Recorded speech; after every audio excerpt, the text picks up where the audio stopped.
So mga tol, 2 linggo na nga lang po mahigit, magaganap na po ang laban ni Naoya Inoue versus Ramon Cardenas sa T-Mobile Arena Las Vegas. Sa May 4 na nga po yan mga tol, kung saan nakataya po dyan ang undisputed belts ni Inoue sa Super Bantam. Good shape na nga daw itong si Cardenas. Nantanungin naman po si Cardenas mga tol ng isang reporter kung ilang percent daw ang posibilidad na mananalo siya kay Inoue. Kumpiyansa pong sinabi ni Cardenas mga tol na 100% daw siyang mananalo kay Inoue. Tinanong ulit si Cardenas kung ano daw ang basis niya sa 100% na mananalo siya kay Inoue. Sagot naman ni Cardenas mga tol, may 2 kamay daw siya katulad ni Inoue, may 2 paa din daw siya katulad ni Inoue. Sinasabi nga daw ng mga tao na mananakaut lang daw siya kay Inoue at hindi maa-outbox itong si Inoue. Pero tiwala daw siya mga tol na kaya niyang dali ng sarili niya. Ang nagbibigay nga daw motivation sa kanya na gusto niya maging katulad ng mentality ay itong si Juan Manuel Marquez. Nagbibigay positibo daw sa kanya yung laban ni Marquez sa Las Vegas kalaban ang legend na si Manny Pacquiao.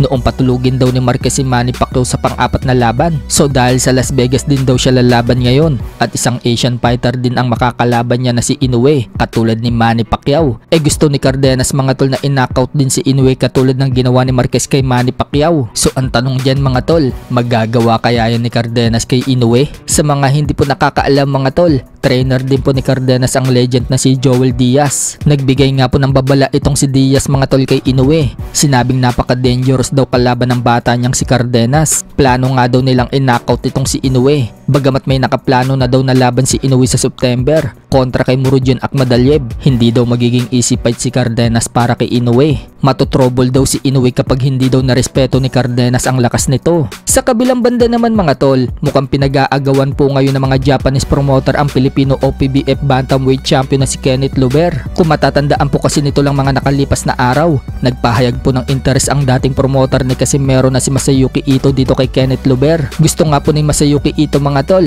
na papirmahin sa TBP promotion si Kenneth Luber. At sa balitang lumabas po kahapon mga tol mula sa sports analyst ng GMA na si JM Siasat, isa pang Japanese promoter ang nagka-interest kay Kenneth Luber. Yan po ay walang iba kundi ang Uwashi Promotion, ang promoter ni Naoya Inoue na si Chairman Hideyoki Uwashi. Interesado nga po itong si Uwashi mga tol na papirmahin ng kontrata si Kenneth Luber. Ayon naman sa handler ni Kenneth Luber na si Jerry Peñalosa, open daw siya makipagtrabaho kahit sino basta mapunta lang daw si Luber sa landas na pangarap nitong World Championship. May mga nagkomento naman pong mga Pinoy fans mga tol, tanggapin na daw ni Luber ang alok sa kanya ng Uwashi Promotion. Diyan daw siguradong mapapalaban si Luber sa World Championship kesa daw sa Treasure Boxing Promotion. Baka matulad lang daw si Luber kay Casimero na hindi daw nabigyan ni Masayuki Ito ng World Championship na laban. So anong masasabi niyo dyan mga tol?